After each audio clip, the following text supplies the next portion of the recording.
continuar falando de educação, né? Dei os meus pitacos aqui falando dessa possibilidade. Antes da gente falar dos assuntos aqui, eu vou querer perguntar aos professores. Claro, a gente está com 2 mestres especialistas na área.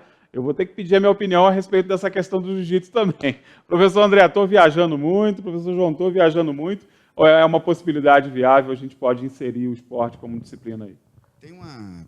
Assim, eu vou parafrasear o presidente da Câmara.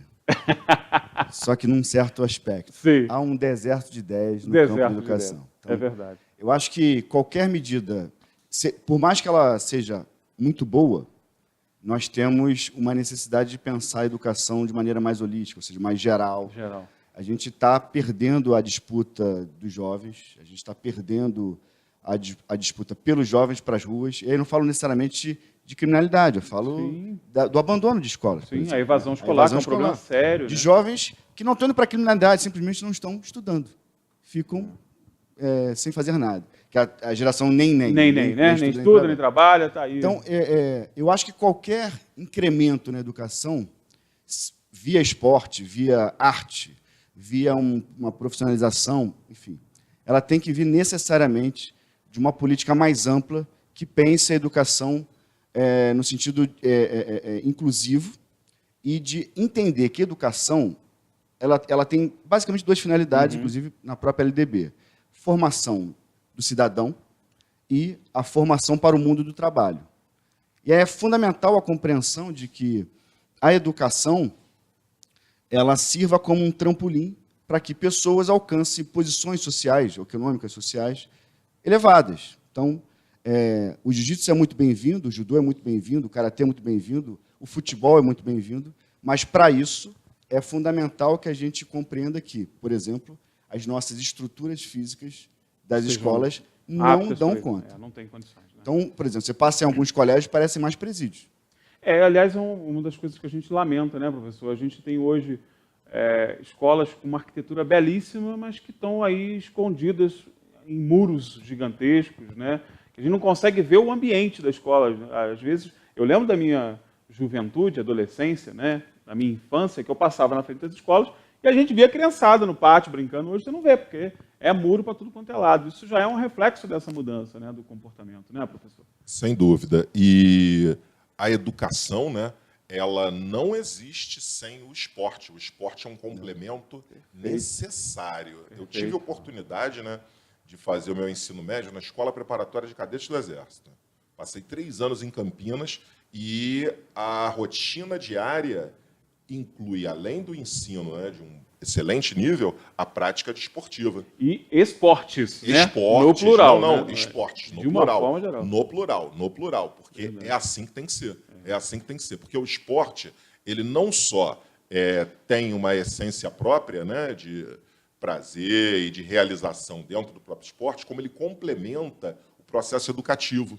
O esporte é necessário para o desenvolvimento da competitividade, que é um parâmetro fundamental para o exercício de qualquer profissão. A capacidade de competir é desenvolvida através do esporte, né? Bem como as chamadas superações individuais. Né? E esse modelo, né, acabou sendo renegado.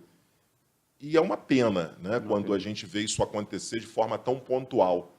O ideal realmente é que as escolas entendam a necessidade do esporte. O esporte é uma necessidade, ele complementa a educação. E um país populoso como o nosso, se o esporte fizer parte, né, da rotina educacional, nossa, um país populoso desse... Talentos virão com certeza. À vontade. Não, eles deixarão de ser obra do acaso. Os talentos serão realmente desenvolvidos, identificados cedo e desenvolvidos. Trabalhados, né? Uma das coisas que mais me deixou triste, né, recentemente foi chegar... Eu estudei a minha vida inteira no Edmundo Bittencourt, estudei... desde a época que o Edmundo Bittencourt tinha jardim, eu entrei no jardim no Edmundo Bittencourt, saí só para a faculdade. E uma das coisas que mais me deixou triste, os meus professores, meus amigos, na época que me conheciam, que eu matava o vôlei para assistir aula. Era assim. Foi chegar no Edmundo Bittencourt e ver a quadra trancada, com cadeado. Né? Aquilo foi uma violência sem tamanho, porque eu sempre entendi que o esporte... E eu não tenho dúvida nenhuma que o esporte fez com que eu seja hoje né, o homem que eu sou, né, o pai de família, o avô que eu sou hoje, sem dúvida nenhuma, foi o esporte que me levou para esse caminho. Mas não vai falar de esporte, não. Eu só dei uma desviada aqui para aproveitar os especialistas para falar um pouco sobre esse assunto que é necessário. A gente está falando, é claro, do CPT, né, que está desde 2001, gente, é isso mesmo? Desde 2001. Desde 2001, Parece fevereiro que de 2001. não tem tanto tempo que a gente veio aqui apresentar o projeto, né? A gente falou, é claro, a sede antiga ainda, no telejornal, a gente já falava do curso e da sua metodologia. Agora, nesse tempo todo, é sem dúvida nenhuma, né, a instituição que mais promoveu aprovações, principalmente para as grandes carreiras, as mais almejadas. A que vocês atribuem esse sucesso, professores? Tem uma dinâmica que eu acho que é o melhor para responder ao João, É o que João. montou essa estrutura, Verdade. de essa máquina de aprovação. Assim, né? E é uma máquina de aprovação mesmo, né, professor?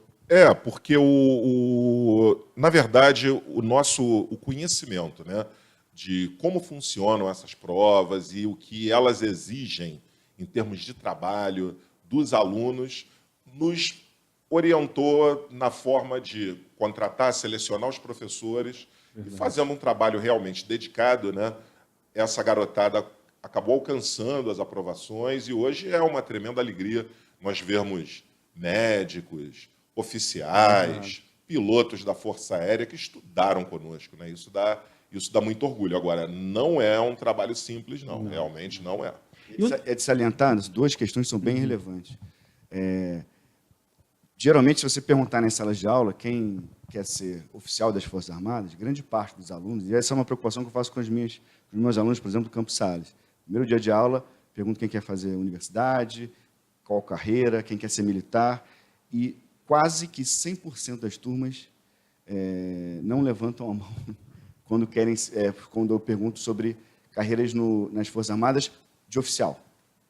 O conhecimento deles é muito sobre soldado ou, no máximo, ali sargento. Não conhece as carreiras de E oficial. tem um elemento que é interessante, que é um pouco de Nelson Rodrigues, que é o complexo de vira-lata, de não se achar capaz de passar numa prova tão complexa, ou pelo menos que, né, ela, de fato, tem uma complexidade, mas o que é mais gratificante, assim, para além de tudo que a gente faz, é o fato de alunos pobres ou ricos, que vêm de colégios particulares caríssimos ou de colégios públicos falidos, digamos assim, passam nessa prova. A gente tem agora um banner na porta do curso, que tem o rostinho dos aprovados naquele ano, e você tem ali metade, em termos de classe social, em termos de formação acadêmica original. Ou seja, esse tipo de prova, ela não é para quem é inteligente, é para quem é esforçado.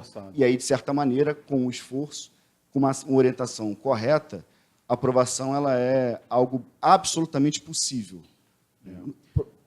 Provável a gente não pode dizer, mas ela é absolutamente possível. Com certeza é. E a gente viu que o caminho que esses exames traçaram, né, ao longo desses anos foi justamente de conseguir promover um exame complexo, evidentemente, difícil, concorrido pra caramba, mas que propicia isso mesmo, né? Às vezes, o aluno que chega, né, formado em instituições particulares a vida inteira, fazendo cursinho disso, estudando, fazendo maratona disso, daquilo, às vezes ele não consegue se preparar para aquele exame como quem se dedicou, como quem, né, se dedicou ao máximo para poder fazer, e acontecem as aprovações, e a gente percebe isso na carreira militar. A carreira militar é mesmo para quem se dedica, né, quem faz daquilo ali um estilo de vida, um modo de vida, antes mesmo dele entrar na carreira, né? Tem que viver, tem que ter aquilo como uma personalidade quase diária, né, professor João? Na verdade, a gente já tenta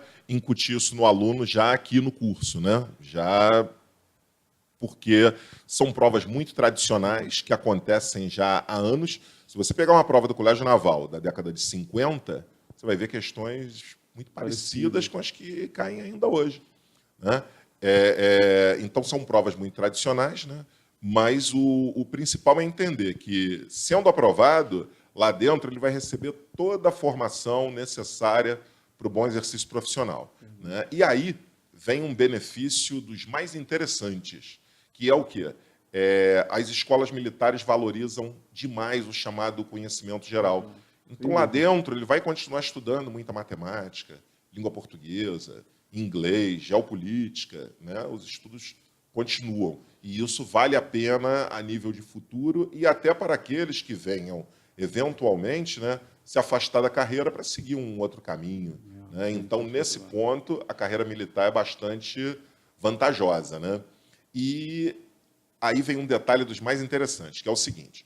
Como as provas das escolas militares têm um grau de dificuldade um pouco mais alto que a maioria dos exames, né, o aluno que estuda conosco, ele acaba se beneficiando disso, porque ele vai estudar num nível um pouco mais alto do que ele estudaria em outras escolas, em outros cursos.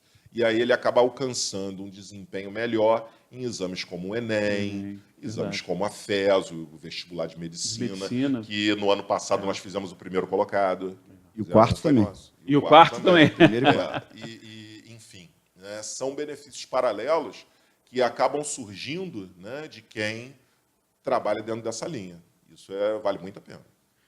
Agora, André, hoje, com esse ritmo de vida que tem o jovem, o que ele precisa abrir mão, principalmente, se ele quer, por exemplo, almejar uma carreira como essa, se ele quer buscar uma aprovação em medicina, o que ele precisa abrir mão? A gente ouve muito falar assim, o cara tem que deixar o WhatsApp de lado, tem que abrir mão de um monte de coisa, mas são necessidades mesmo, né? É aquela questão do foco, do empenho que tem que ter. Praticamente de tudo. Ensino de alto rendimento, praticamente de tudo. São provas militar e medicina que tem, não características de prova, porque geralmente a medicina é via Enem, tem uma característica de questão específica. Mas em termos de complexidade e de concorrência, tem aí um mesmo nível. Né? Então, ainda mais esse ano que o Enem aumentou as notas para quem quer medicina, verdade. Então teve um acréscimo. Você tem que abrir mão de praticamente tudo, porque você precisa fazer uma prova com um nível de aproveitamento muito alto. Então, você tem que ter as aulas, por exemplo, e depois das aulas, você precisa estudar muito individualmente. Então, eu falo com os meus alunos, assim, lá no curso, eu faço entrevista praticamente todos os alunos que se matriculam lá, todos, sem nenhuma exceção.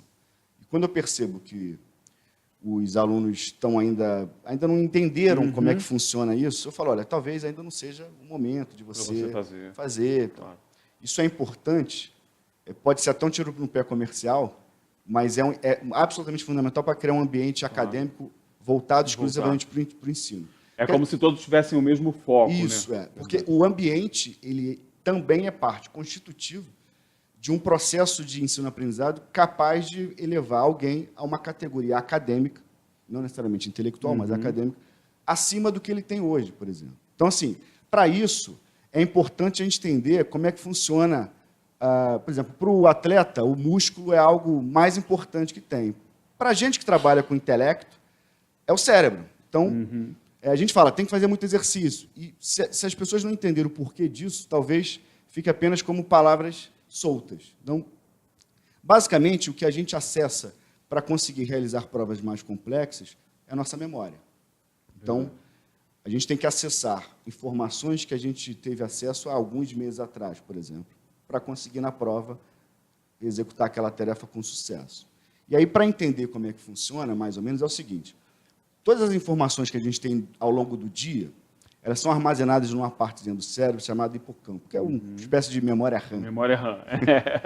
Quando a gente dorme, então, são 6 fases do sono, numa das fases, chamada REM, que é a mais profunda, é feito o download do hipocampo para o córtex, que é uma parte mais acima do cérebro, que é o HD. É o HD, né? O HD. Onde armazena.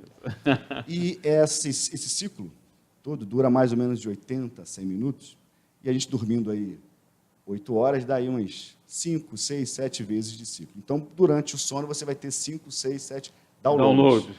E o que o cérebro traz para a memória de longo prazo, digamos assim? O que ele acha relevante. E tem 2 formas de ele entender que aquilo é relevante. Aquilo que te emociona. Por exemplo, você é capaz de lembrar de uma experiência numa montanha-russa de 10 anos atrás. Mas se eu te contei há 10 anos atrás uma experiência minha em montanha-russa, você talvez não lembre, porque não te emocionou. Não. Entende? Então, a importância de cativar o aluno na aula, fazer com que ele viva aquela informação, é absolutamente relevante, sobretudo nos tempos atuais. Mas tem uma outra forma do cérebro também jogar aquilo para o HD e transformar aquilo em memória de longo prazo, que é a repetição. Então, a máxima é aula assistida é aula estudada. Então, um aluno teve aula de matemática, qualquer função, por exemplo. Ele tem que fazer exercícios sobre aquela informação que ele teve mais cedo. E aí, o cérebro, na hora do download, ele fala, isso aqui é importante, o Anderson viu isso várias vezes, então vou jogar isso para a memória de longo prazo. Né?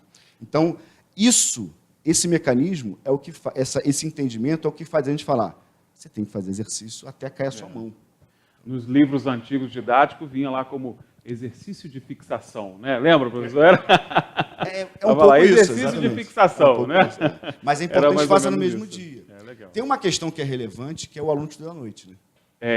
Imaginemos um aluno que faça a faculdade, sai da faculdade às 10h30, e ele precisa, de maneira, pelo menos, rápida, um resumo da aula, uma síntese. Aí, no caso das humanas, dá para fazer mapa mental, linha do tempo, alguma coisa que ele elabore aquilo que ele acabou de ver de maneira teórica. E aí tem uma questão que é relevante. Geralmente, a pessoa que faz faculdade à noite trabalha. E aí a questão é bem relevante, é algo que eu falo para os nossos alunos, o João também fala o tempo todo. Quanto vale teu sonho? Que aí é complicado, porque você tem um tempo muito grande, aquela aula que você teve à noite e depois, quando você vai é realmente complicado. Eu sei porque eu estudo até hoje, estou fazendo faculdade, estou vivendo esse drama aí que o professor André está falando. Agora, para a gente finalizar rapidamente, vocês estão com uma novidade lá, uma formação específica, um treinamento específico para a Olimpíada de Matemática, né?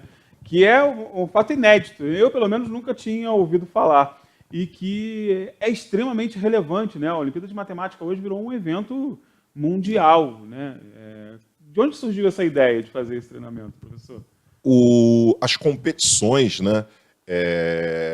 Da mesma maneira que existem as competições esportivas, existem também as competições intelectuais, né? E elas já existem há algum tempo. É que o nosso país acabou, a coisa tomou um maior vulto, né, nos últimos 20 anos, mais ou menos, né? E isso é muito bom, porque, de alguma forma, né, mesmo que, infelizmente, numa velocidade um pouquinho mais lenta, contribui para a motivação nos estudos, né? Contribui. Enfim.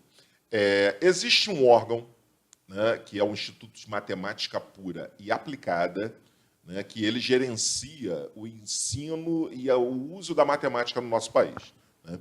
O INPA, que é a sigla dele, né, estabeleceu a formação de núcleos com o objetivo de contribuir na preparação daqueles alunos que queiram participar das Olimpíadas de Matemática, porque são competições voluntárias, né? E, felizmente, né, para nossa alegria, o CPT conseguiu credenciar-se junto ao INPA para conduzir o núcleo aqui do município de Teresópolis, né? Que bacana. As aulas, inclusive, começam hoje, né? Que legal. E são aulas gratuitas para todos os níveis escolares, né, com o objetivo de preparar esses interessados em competir na matemática, né, na melhor condição possível, no melhor tratamento possível, porque realmente é uma competição rigorosa, né? E o legal é que ela vai elevando em níveis. Então, nós vamos ter as primeiras competições a nível estadual, depois a nível nacional, dentro do nosso continente, da América do Sul, e, obtendo um sucesso cada vez maior, pode-se chegar na competição internacional, que é a Olimpíada Internacional de Matemática. Tá né? vendo? Que... Imagina se a gente tem também um celeiro de Tá vencedores na matemática. Imagina, né? Com referência ao jiu-jitsu. Ao jiu-jitsu, claro, né? A gente tem que ter o pontapé inicial, tem que buscar esses valores. Com certeza os valores estão aí, né? Com certeza tem lá os nossos gênios, né? Tem gente que ojeriza a matemática, eu sou um desses. Falou matemática, já chega a arrepiar, né? Eu sou de humanos, não tem jeito. Direito, jornalismo, não tem como fugir disso muito não. Mas tem uma galera que tem uma propensão realmente fantástica ao estudo da matemática e é uma grande oportunidade, uma grande oportunidade. As pessoas podem procurar o CPT, então, para se informar mais sobre esse projeto? Professor? Sem dúvida, pode telefonar, pode nos visitar, que é algo que vale muito a pena. Legal, é verdade. Porque conhecer a estrutura. A nossa linha de trabalho, Anderson, não dá para descrever com muita facilidade. É algo que é importante ver como nós conduzimos, né? A forma como nós procuramos envolver tanto os alunos quanto os professores, né? De modo a chegar nesse ponto que nós hoje, né? Depois de tantos anos já, né? Desde 2001, nesse ponto que nós chegamos, é fruto de um trabalho singular, realmente. Verdade. Vale a pena dar uma visita. Fazer uma visita o nosso lá. endereço é a Rua José Elias Aquém, 1050, aqui na... E o telefone é 3641-0661, que aí se alguém quiser... Ou então manda um WhatsApp para cá, que a gente encaminha lá para o pessoal do sem CPT, sem dúvida nenhuma. Rodrigo, bota na tela aí o nosso WhatsApp para a gente finalizar o nosso bate-papo. Se você tiver alguma dúvida, quer participar, você acha que você pode ser, né, um gênio mundial da matemática, tem que começar, você tem que pensar baixo. Gente. Começa logo pensando em ser um gênio mundial da matemática. E aí eu tenho certeza que você vai alcançar o seu objetivo. Professor André, professor João, muito obrigado pela participação de vocês. É sempre um prazer. O pessoal da produção já está maluco lá, porque se deixar a gente aqui, a gente vai embora e emenda mais uns 2 programas aqui falando, porque tem assunto e é sempre muito bom compartilhar o conhecimento desses 2 grandes mestres aqui. Muito obrigado pela participação de vocês e parabéns mais uma vez, né, pelo nível de aprovações, que é realmente um orgulho para o Teresopolitano. Obrigado. Obrigado. Por nada, muito obrigado. É isso aí. A gente vai para um intervalo comercial rapidinho. Daqui a pouco, o meu amigo Michel Lodé vai estar aqui trazendo mais uma opção para a gente descansar, relaxar, né? Vai dar desconto, porque eu sempre peço para ele dar um desconto para quem assiste aqui a TV. Fique tranquilo. Daqui a pouco vamos falar de turismo, Michel Lodé na área. E o intervalo é bem rapidinho, tá? Já já a gente está de volta.